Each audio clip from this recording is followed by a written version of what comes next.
Hello, good afternoon. We're so glad to be here again on the show talking about Nigeria now, where we discuss everything Nigeria, talking about various sectors, health, education, aviation, just name it. Whatever it is has to do with the country Nigeria. We discuss it here on the program. And then as well, we make sure that you're part of the program by making sure you drop your comments on Facebook as well as on YouTube so we can be on the same page concerning what is happening in the country. I am Stella Elisha Dasher. I'm doing the program with Rachel Tansey. Good afternoon, Rachel. Afternoon, Sarah. Have you been? I'm fine, and you? Great, thank you so much. All right, we would love to dive straight into the matters for today, which we would love to discuss. And we would love to start with that of the education, where we're seeing that the federal government have passed a new policy talking about the fact that henceforth, any child or any candidate under the age of 18 should not be registered for WAEC, as well as talking about admission into the tertiary institution. And this has sparked reaction where we're saying that the Union of Teachers are really not in support of it, which they feel something different should be, the conversation talking about our infrastructure, talking about shortage of teachers, talking about classroom, and a number of things that are happening. I know, Rachel, when I looked at this story, I know this is not the first time. I mean, we spoke about that, I think, last month or so. We saw where the Ministry of Education said the fact that for admission it will be 18 years. And I know that it was up for discussion in the House, and then it really said, okay, for this year it can pass. Any candidate under the age of 18 can get the admission into the university, but from 2025 session, we'll have a different ball game altogether. And of course, this is not a new policy. If you're going to look at policy for Nigeria according to education, it's supposed to be 6-3-3-4. That is 6 years in primary school, you spend 3 years in junior secondary school, 3 years in senior secondary school, and then ideally most of the courses we know in university is 4 years, except for different ones such as medicine and other more professional courses according to the universities. Yeah. But then basically most of it we have is 4 years. And if you ask for my opinion, Rachel, I'm in support of it. But I think that this shouldn't be the conversation the federal government should be having. We have more pressing issue at hand, which I feel that should be the bone of contention for the federal government. We're talking about how many more classrooms do we need. We're talking about the fact that we have teachers that are not sufficient. Talking about even the welfare, even though ASU are yet to give their own view about this, because hopefully they'll be meeting tomorrow with the federal government concerning the issue of the strike.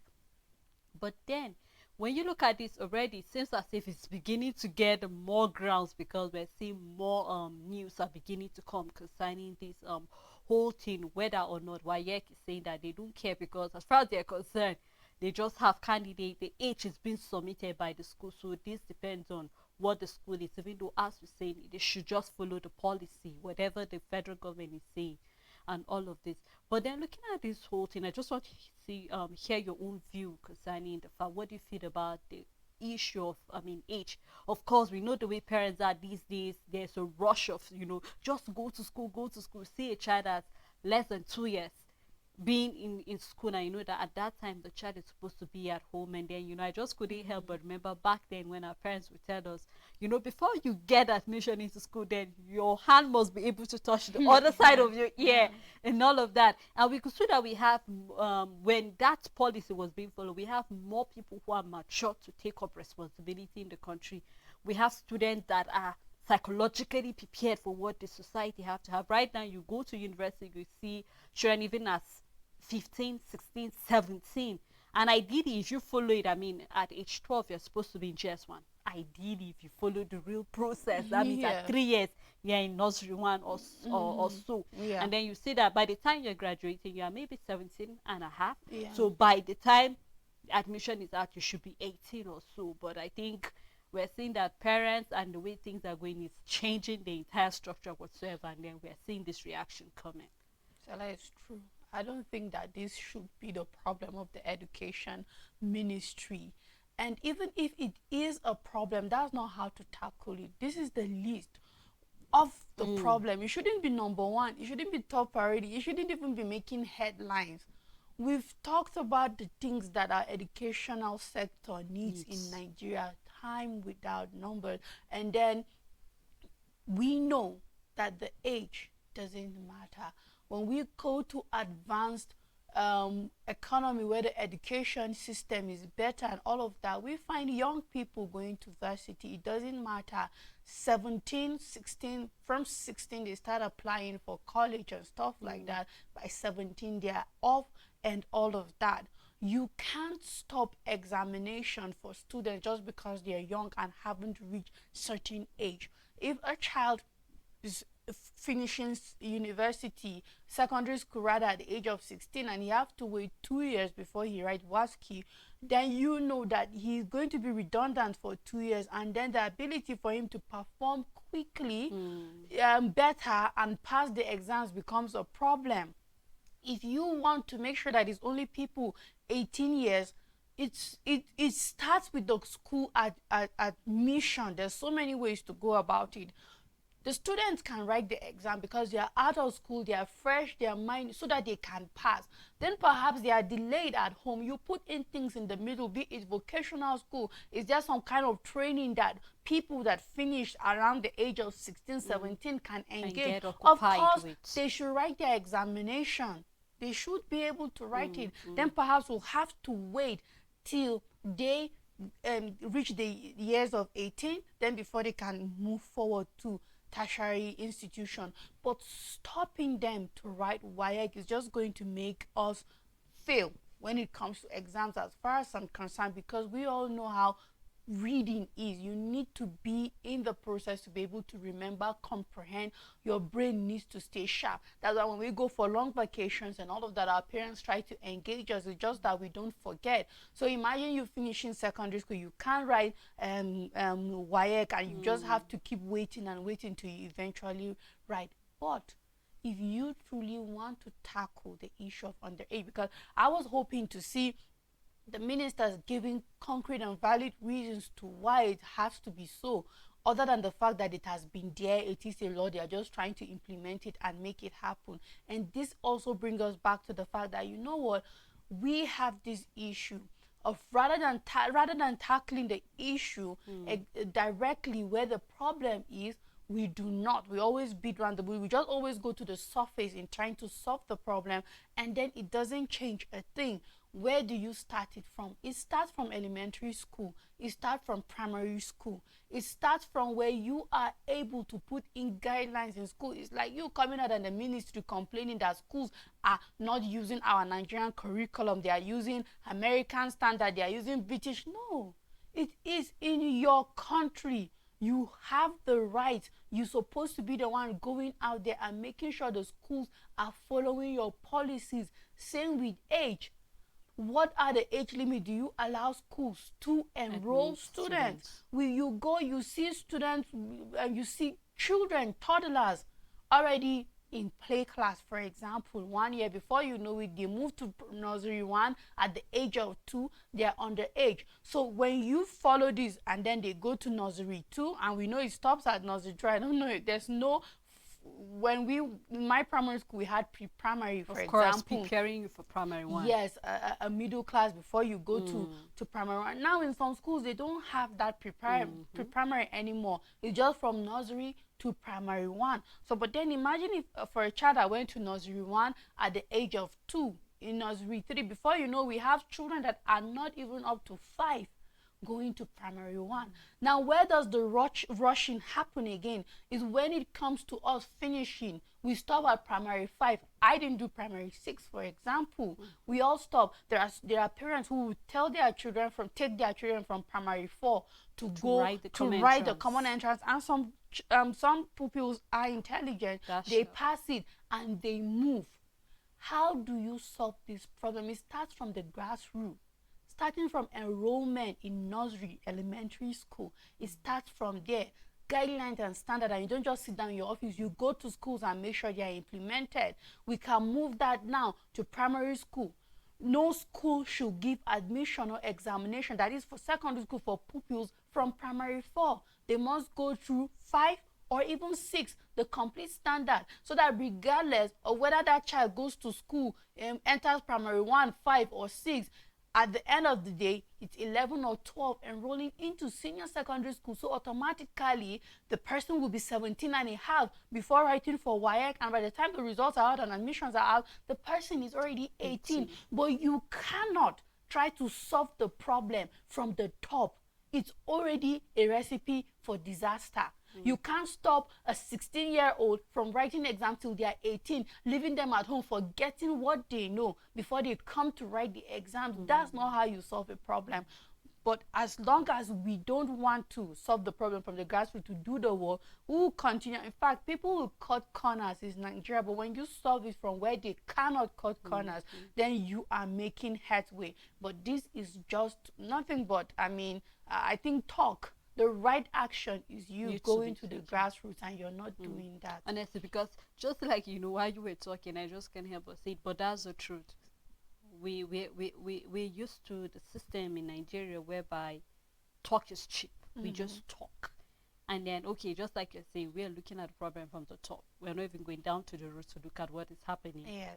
We know of parents that have forged birth certificate to give school.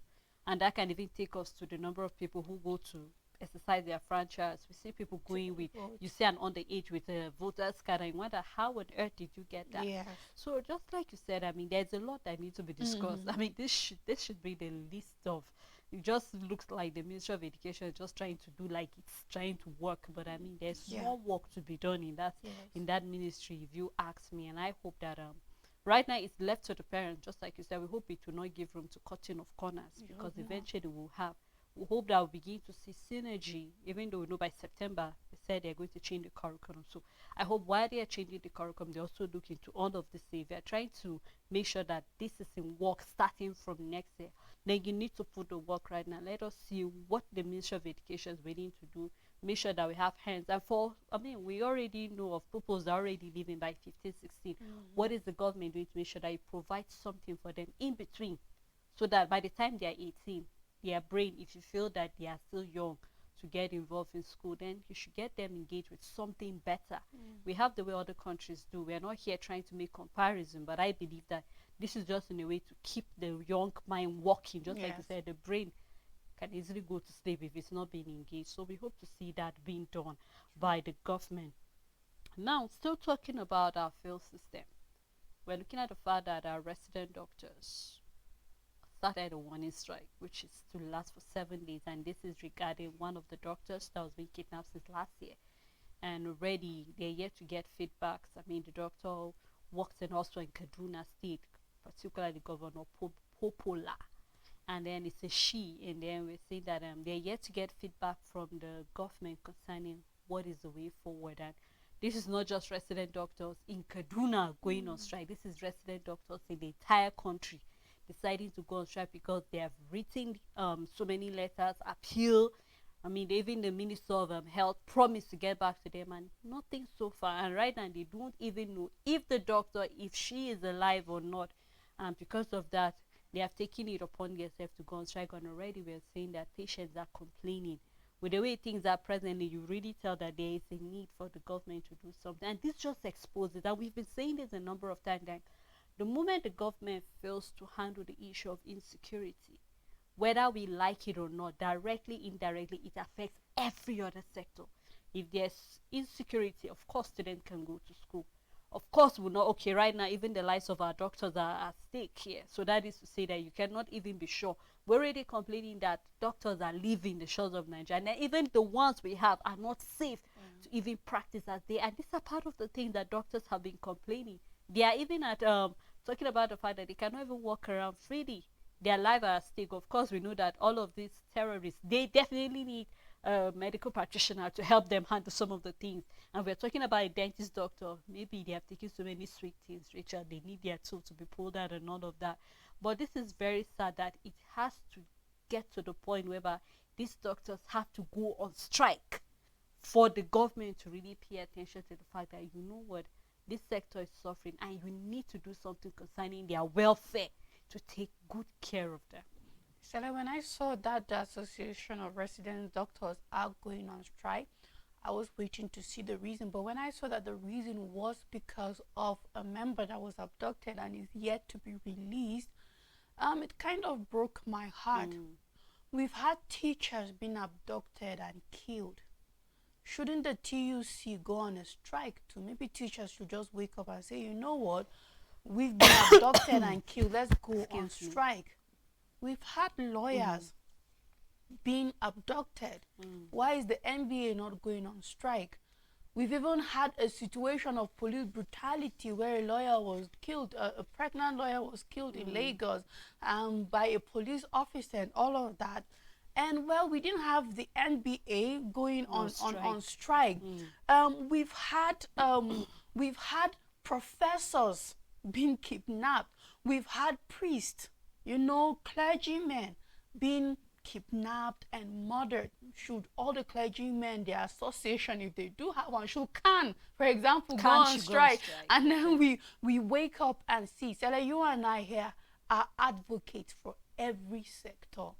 We back ASUU anytime they come out, to a large extent demanding for their right, the things that the federal government needs to do regarding education. Anytime we have our doctors lamenting, we've talked about, even if they stay, there are facility problems. And even if there are facilities, they are short-handed.